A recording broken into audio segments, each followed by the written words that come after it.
Hello everyone, this is Dr. Irfan Qamaruddin Andani. After a very long time, I am uploading the second part of the topic which I started few months back. That is various bracket prescriptions, what is MBT, what is Roth, what is Andrews prescription in fixed appliances. The reason of uploading so late is again the same, that I could not find the time for recording as I was so busy in my online and offline orthodontic courses.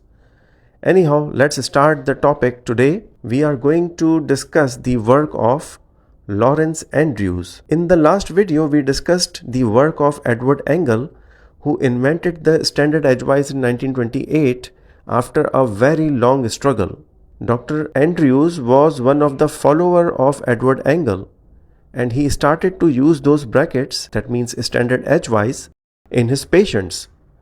But in 1960s, when he evaluated his own patients' models, he realized that the aesthetics of his patients were not up to the mark. Then he decided to do a research, and in 1972 he took impressions of 120 non-treated cases who had ideal occlusions, and he compared those models with his own patients' models. Then he concluded that his patients were missing few very important features of an ideal occlusion, and these features were given the name Andrews 6 keys to normal occlusion. If you want to go into the detail of these keys, I have already uploaded detailed video on that topic. I will share the link in the description. Andrews started to give wire bendings in the finishing wires so that he can achieve those missing features in his patients. And these wire bendings were named as first order, second order and third order bends. Again, I have uploaded videos on these bends as well in the playlist of the fixed appliance. But you can imagine how tedious and difficult work that was to give those wire bends with so much precision to achieve an ideal aesthetics and occlusion. Then he decided to modify the brackets. He modified the bases of the brackets so that no more wire bending is required. And so he invented the first series of modified or pre-adjusted appliance with his own name, Andrews prescription. This was the first straight wire appliance. Now the question is that what does prescription mean?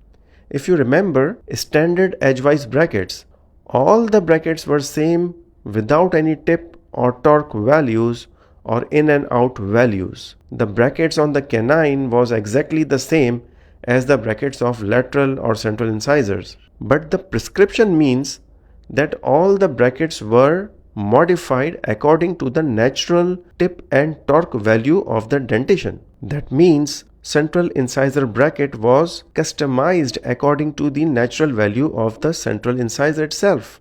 Here you can see the original tip and torque values which he found in his research. And you can also see the tip and torque values which he produced in the Andrews prescription. But you should also note one thing.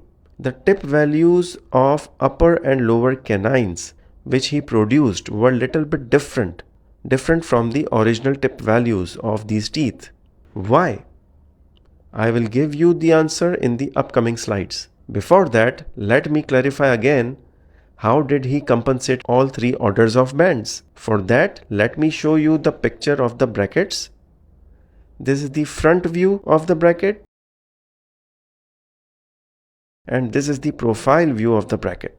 Now you can see that the compensation for the first order bend were made through changing in the thickness of the brackets itself. You can easily see that the thickness of the bracket base of the lateral incisor and the premolars in the upper arch is much more as compared to the central incisors and the canine. But let me tell you one more thing. This is not the Andrews prescription. In fact, I have taken pictures of MBT prescription because Andrews is no more available in my country. Similarly, to compensate the second order, the angulation of the brackets were modified accordingly. Here you can see that the angulation of upper premolar brackets is 0, while the central incisor, lateral incisor and the canine, they look angulated.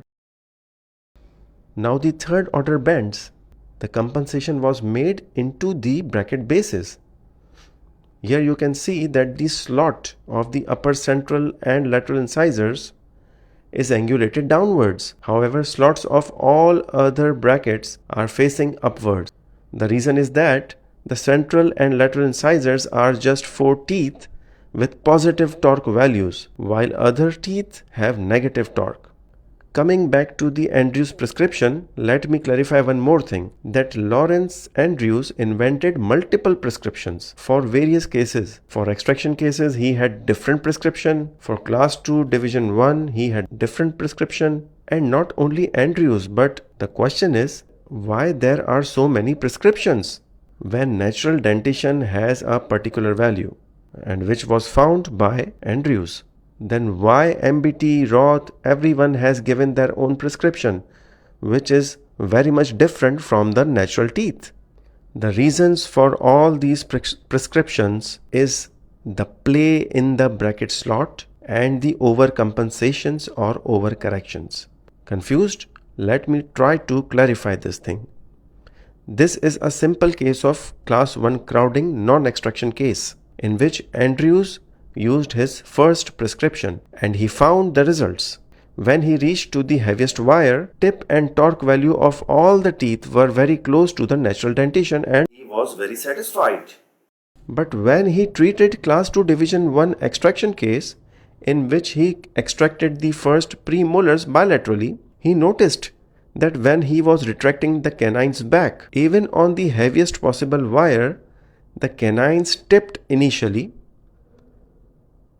Then there was 2-point contact between the arch wire and the bracket slot, and after that bodily movement was achieved. The reason is that you cannot use the wire of the same dimension as the bracket has, because you have to reduce the friction. To reduce the friction, there should be some clearance between the bracket slot and the arch wire, and because of that there is always a play in the bracket slot. Play is actually the free movement of the wire into the bracket slot till it achieve contact with the bracket wings at 2 points. This play in the bracket slot is found in all the dimensions. This means that if torque value of a bracket is 9 degrees, for example, it does not mean that when you will insert the heaviest wire, it will give you the same torque value in that tooth. There will be some torque loss because of the play, and that is the reason you want some overcompensation. Coming back to the same example of extraction case where you were retracting the canines. After achieving the couple, canine was bodily retracted, but at the end you can see that the crown has moved more as compared to the root. Now how to correct the root? Either you do wire bending again, or you increase the angulation or tip value of the canine bracket, and that was the reason why Andrews increased the tip value of upper and lower canines in extraction series. The original value was 8.4 degrees, but he increased the tip value of the upper canine to 11, and in few cases up to 13 or 15 degrees, because he also kept in mind the overcorrection, because there is always chance of relapse. So he was expecting that after removal of the brackets there will be rebound and the tooth will be having an ideal angulation afterwards. So he overcorrected as well. Here you can see two brackets. One has more tip value as compared to the other. If you bond the bracket with more tip value on the canine and insert the heaviest possible wire, here you can see that there is 2-point contact from the beginning. That means when you will retract the canine back, chances are there will be more bodily movement. Not only that, when you retract the canine after the extraction of upper fours, some rotation of molars and canines are also seen. And you need again overcompensation. So for that, the bases of the brackets were modified as well. When canines are retracted back, there is no unwanted rotation in canines or in the molars, and it was called as anti-rotation modification in the bracket basis, which was added by Lawrence Andrews. I hope I have made Andrews' prescription as clear as possible. In the next lecture, we will discuss Roth and MBT together. Till then, have a good day.